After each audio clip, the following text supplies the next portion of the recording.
नमस्कार, म तुलसी भारद्वाज नरौला। आज हामी कालिन्चोक भगवती दर्शन गर्न आएका छौँ। हामीलाई हेर्नुहुने सबैमा जय होस्, उन्नति होस्, प्रगति होस् भन्ने कामनाका साथमा हामी कालिन्चोक भगवतीबाट यो 2080 सालको भदौ महिनाको मासिक राशिफल प्रस्तुत गर्दैछौँ।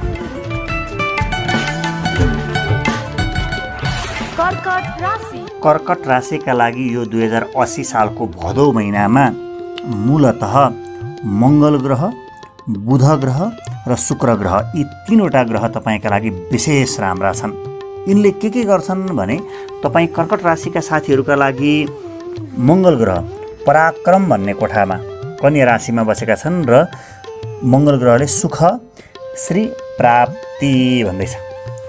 सुख पनि दिने, श्री सम्पत्ति पनि दिने, श्रीमान पनि दिने, श्रीमती पनि दिने, श्री यश कीर्ति पनि दिने भन्ने अर्थमा तपाईँलाई राम्रो गर्दैछन् मङ्गल ग्रहले। फेरि सँगसँगै तपाईँको कर्कट राशिबाट बुध ग्रह चाहिँ द्वितीय स्थान सम्पत्ति, धन सम्पत्ति, पैतृक सम्पत्ति भन्ने कोठामा बसेर धन लाभ सुखम भन्दैछन्। धन लाभ हुने अनि तपाईँलाई सुख हुने भन्ने अर्थमा यसले राम्रो गरेको छ भने वाणीको प्रभावकारितासँग जोडेर बुध ग्रह राम्रो हुन्छन्। फेरि शुक्र ग्रह चाहिँ तपाईँको कर्कट राशिबाट लग्नमै बसेर वा स्वस्थानमै बसेर कर्कट राशिमै बसेर सुखम शत्रुनाश, शत्रुलाई नाश गरेर तपाईँलाई सुख दिने भन्ने अर्थमा शुक्र ग्रहले बताएका छन्। अब हामी बुझ्नुपर्ने कुरा के छ भने यसरी यी तीनवटा ग्रह मूलतः सकारात्मक रहेपछि तपाईँको जीवनमा मङ्गल ग्रहले दिने कुरा साहस, आत्मबल हुन्छ, बन्छ भन्ने कुरा, सबै कुरा हारे पनि आशाको केन्द्र चाहिँ नहार्नु अरे, आशाको भरोसाको एउटा विश्वास चाहिँ नहार्नु अरे। त्यस्तै मङ्गल ग्रहले तपाईँलाई आशा चाहिँ दिलाइरहन्छन्, हुन्छ बन्छ भन्ने बनाइरहन्छन्। यो धेरै राम्रो कुराकानी हो यो महिनाका लागि। अर्को महत्त्वपूर्ण कुरा साहस, जागर, काम गरौँ जस्तो लाग्ने हुटुटी, यो दिन्छन् मङ्गल ग्रहले। मङ्गल ग्रहको पद नै सेनापति भन्ने हो। सेनापतिले दिने साहस, आत्मबल तपाईँलाई दिन्छन् मङ्गल ग्रहले। फेरि यही मङ्गल ग्रहको आफ्नो किसिमको काम चाहिँ सिधा पृथ्वी तत्त्व, औषधि उपचार, अन्न अनाज, अस्पतालसँग जोडिएका पेसा व्यवसायहरू, खनिज पदार्थहरू, मासु उत्पादन जस्ता, पशुपालन जस्ता सामग्रीहरू, रातो सामग्रीको उत्पादन, यी सबै काममा तपाईँलाई मङ्गल ग्रहले सकारात्मक अवस्था बनाउँछन्। फेरि मङ्गल ग्रहले तपाईँलाई बेला बेलामा रिस पनि उठाउँछन्। त्यो रिसको व्यवस्थापन आफैले गर्नु। मङ्गल ग्रह चाहिँ पराक्रम भन्ने कोठामा बसेका कारणले गर्दा दाजुभाइ, दिदी, बहिनी हुन्छ नि, यस किसिमको नाता, इष्टमित्रसँग चाहिँ तपाईँको राम्रो सम्भावना, परामर्श लिन सक्नुहुन्छ, लगानी लिन सक्नुहुन्छ, सल्लाह सुझाव लिन सक्नुहुन्छ, काममा अगाडि बढ्न सक्नुहुन्छ। मङ्गल ग्रह यसरी दाजुभाइका कोठामा बसेर राम्रो गरेका कारणले गर्दा पराक्रमी बनाउँछन्। फेरि बुध ग्रहको आफ्नो किसिमको काम चाहिँ बोलीको काम, वाणीको काम है, अरूलाई विश्वस्त तुल्याउने काम बुध ग्रहको। मस्तिष्कले, बोलीले, वाणीले तपाईँलाई खुब धेरै साथ दिन्छन्। सँगसँगै मङ्गल ग्रहकै कुरा पनि आर्मीमा, प्रहरीमा, आर्मीमा, प्रहरीमा, अस्पतालसँग जोडिएको काम कारबाहीमा राम्रो हुन्छ तपाईँलाई भने बुध ग्रहको सकारात्मक अवस्थाले गर्दा बोट बिरुवा, अन्न अनाज, फलफुलको काम, बोल्ने काम, होटल रेस्टुरेन्टको काम, नर्सरीको काम, हरियो परियो हयावत चिजको उत्पादनसँग जोडेर बुधले साथ दिएका छन् तपाईँलाई यो महिनामा। र सँगसँगै अरूलाई विश्वस्त बनाउने गरी, अरूलाई ढुक्क बनाउने गरी बोलीको प्रभावकारिता बढ्दैछ। यसले तपाईँलाई ठुलो काम गर्छ यो महिनामा। अर्को कुरा रहन्छन् यो कर्कट राशिका साथीहरूका लागि यो महिनामा शुक्र ग्रहले लग्नमा बसेर सकारात्मक बनाएका कारणले गर्दा विलासिताको काम, कपडाको काम, बुटिक, पार्लर, फलफुलको, सेतो वस्तुको उत्पादन गर्ने काम, सुगन्धित द्रव्यको काम कारबाही गर्नुहुन्छ भने, खेलकुदसँग जोडिएको काम गर्नुहुन्छ भने, सौन्दर्य सामग्रीको उत्पादन, बिक्री वितरण, उपचार, गरगहना यस्ता किसिमका काम कारबाही गर्नुहुन्छ, गीत सङ्गीत वाद्यवादनसँग जोडिएका काम कारबाही, कलासँग जोडिएका काम कारबाही, यावत काममा तपाईँलाई शुक्र ग्रहले सकारात्मक अवस्था बनाएका छन् यो महिनामा। फेरि शुक्र ग्रहको नाता सम्बन्धलाई हेर्ने हो भने मूलतः श्रीमान श्रीमती, प्रेमी प्रेमिका, केटा मान्छेका लागि केटीहरू सकारात्मक, केटी मान्छेका लागि केटाहरू सकारात्मक वा विपरीत लिङ्गीहरूले तपाईँलाई सहयोग गर्छन् यो महिनामा काम गर्नका लागि। यो रह्यो राम्रो कुरा, यो पेसा। नराम्रो कुरामा चाहिँ सरकारी वा प्राइभेट सेक्टरको जागिरमा केही हप्की दप्की सहनुपर्छ, सावधान रहेर काम गर्नुहोला। शिक्षामा ब्याक पेपरहरू लाग्न सक्छ, मन नलाग्न सक्छ, यो अर्को कुरा। धातुसँग जोडिएको फलाम सवारी साधन, आइटीसँग जोडिएको काममा शनि ग्रहले नकारात्मक भएका कारणले गर्दा सावधान हुनुहोला। केतु ग्रह पनि नराम्रो भएका कारणले गर्दा रात्रिकालीन काम, राति गरिने कामहरूमा एकदम सावधान हुनुहोला। फेरि बुध ग्रह चाहिँ मध्यम रहेका छन्, वैर पनि हुन्छ अरे, सुख पनि हुन्छ अरे, शत्रुता पनि रहन्छ अरे, तपाईँलाई सुख पनि प्राप्त हुन्छ अरे, राहु ग्रहले यसरी बताउँदैछन्। यसो भएका कारणले गर्दा रात्रिकालीन काम, दलाली काम, धुवा धुलोको काम, बारुदको काम, सलाइको काम, वैज्ञानिक अनुसन्धानको काममा मध्यम अवस्था रहेको छ, विचार गर्दै अगाडि बढ्न सक्नुहुन्छ। यो रह्यो कर्कट राशिका सबै साथीहरूका लागि ग्रहले दिने फल दोष।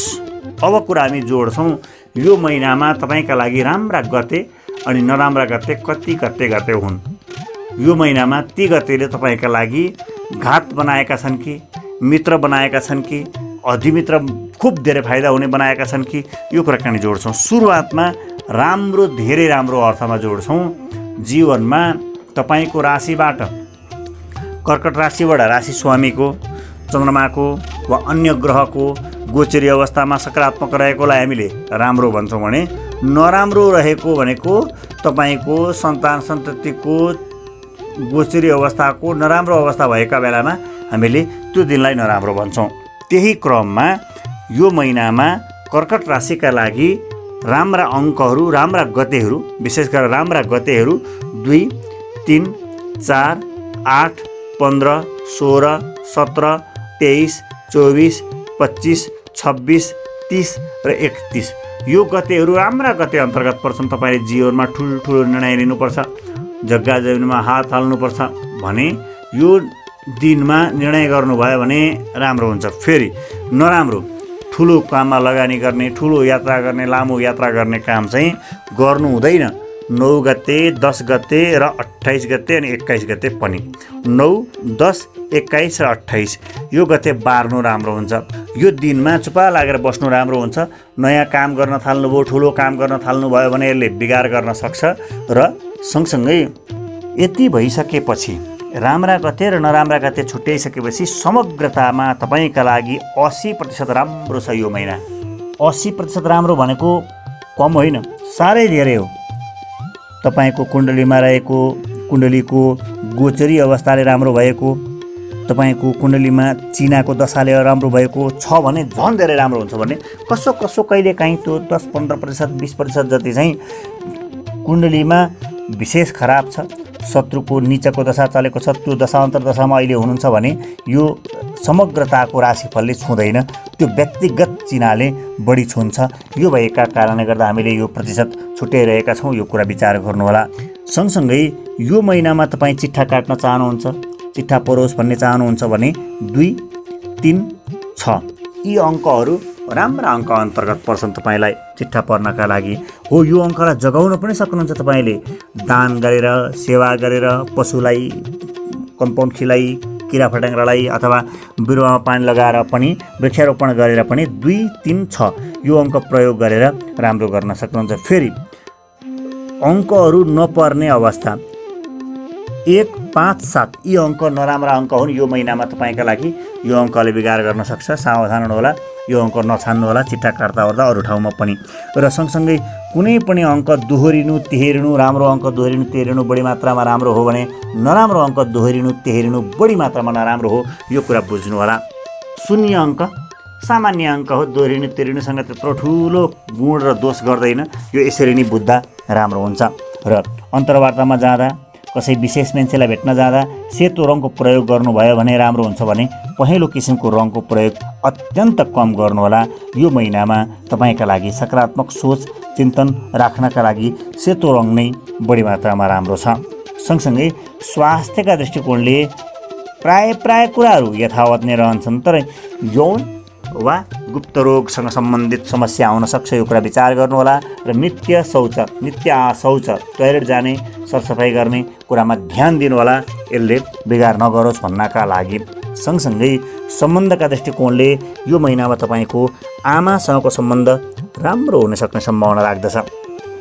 आमाले तपाईँलाई दिएको सल्लाह सुझाव वा दाजुभाइ दिदीबहिनीले दिएको सल्लाह सुझाव वा प्रेमी प्रेमिका स्त्री पुरुषले दिएको सल्लाह सुझाव यो राम्रो हुन्छ भनेर बताएको छ।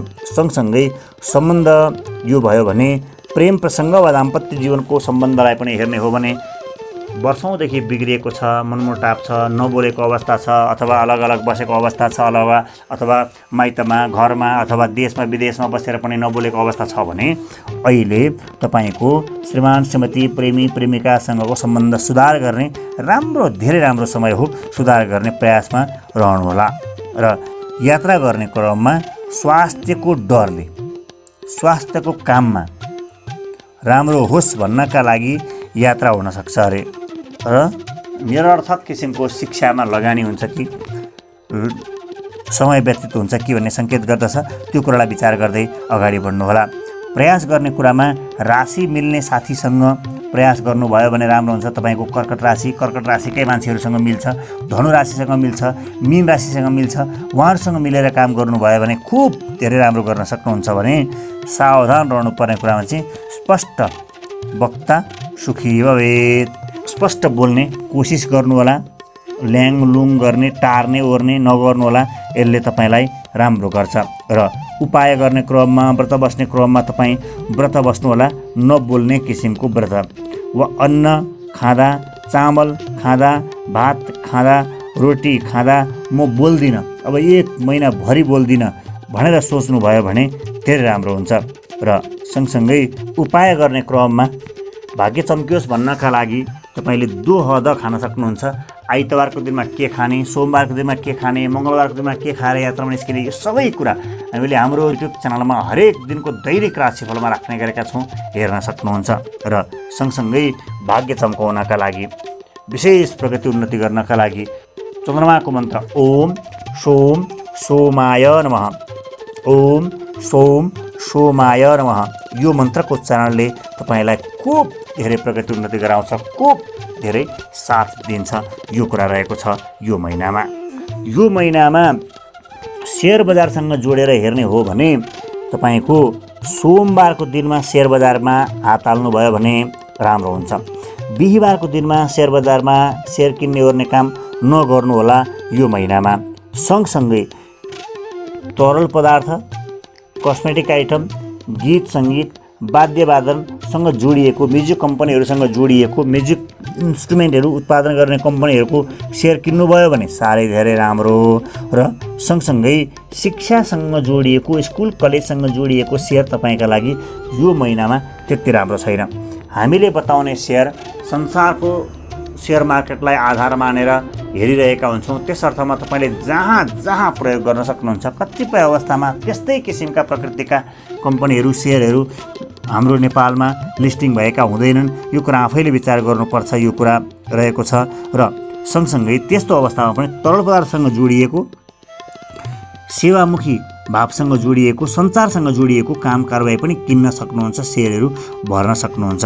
र सँगसँगै साधारण सेयर किन्नलाई बिहानको 6-7 बजी राम्रो हुन्छ भने दोस्रो बजारबाट सेयर किन्दाखेरि दिउँसो 2-3 बजी सेयर किन्नुभयो भने बढी मात्रामा राम्रो रहन्छ। सोमबारको दिनमा सेयर किन्ने, बिहिबारको दिनमा सेयर किना बेचा नगर्दा राम्रो। सँगसँगै तपाईँले विशेष विचार गर्नुपर्ने कुरा, पहिला पनि सेयरमा केही नाफा कमाउनु भएको छ, अहिले तपाईँले केही सेयर नाफा कमाउनु भयो भने पहिलाको नाफा र अहिलेको नाफा छुट्याउनु, सामा छुट्याउनु, त्यो नाफाबाट अर्को तेस्रो सेयर किन्नु, त्यसबाट यति धेरै फल छ नि, यति धेरै प्रगति उन्नति हुन्छ नि, त्यो तपाईँ आफै छक्क छक्क पर्नुहुनेछ। यो प्रयोग गरेर हेर्नुहोस्, हामीले यसलाई बिउ भन्छौँ, प्रगति उन्नति हुने कमाउने बिउ हो। त्यसको प्रयोग गर्दा साँच्चै धेरै राम्रो हुन्छ। जय होस्। हामीलाई सुन्नुहुन्छ, विचार गर्नुहुन्छ, कस्तो लाग्छ? तपाईँको सुझाव प्रतिक्रियाका आधारमा आगामी दिनका कार्यक्रमहरू निर्धारण गर्दै अगाडि बढ्नेछौँ र तपाईँको घर परिवारमा, इष्टमित्रमा, नातागोतामा सबैको प्रगति होस्, उन्नति होस् भन्ने कामनाका साथमा भगवती माताका चरणमा हामी प्रार्थना गर्दछौँ। ओम रोगान शेषानपहं चतुष्टा रुष्टा तु कामान् सकलान् विष्टान् त्वमा श्रतानां नैपन्नराणां त्वमा श्रताया श्रयतां प्रयन्ति। ओम ऐं ह्रीं क्लीं चामुण्डायै विच्चे। ओम ऐं ह्रीं क्लीं चामुण्डायै विच्चे। ओम ऐं ह्रीं क्लीं चामुण्डायै विच्चे। प्रथमं शैलपुत्री च, द्वितीयं ब्रह्मचारिणी, तृतीयं चन्द्रघण्टेति, कुष्माण्डेति चतुर्थकं, पंचमं स्कन्दमातेति, षष्ठं कात्यायनीति च, सप्तमं कालरात्रेति, महागौरीति चाष्टमं, नवमं सिद्धिदात्री च, नवदुर्गा प्रकृतिता।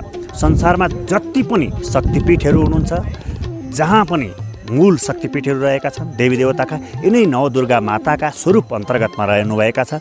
यस अर्थमा तपाईँको परिवारलाई सम्पूर्णमा कालिन्चोक भगवतीको आशीर्वाद रहोस्, रक्षा गर्नुहोस्। शुभ काम गर्नका लागि आफैले शुभ काम गर्नुपर्ने हुन्छ, तर विशेष गरेर दोष नरहोस्, दुर्घटना नहोस्, रोग व्याधिले पीडित हुनु नपरोस् भन्ने कामनाका साथमा म तुलसी भारद्वाज निरौला अनि प्रविधिमा विशाल आचार्यका साथमा कालिन्चोक भगवती माताको चरणबाट आज हामी बिदा माग्छौँ। नमस्कार, शुभ दिन, जय होस्।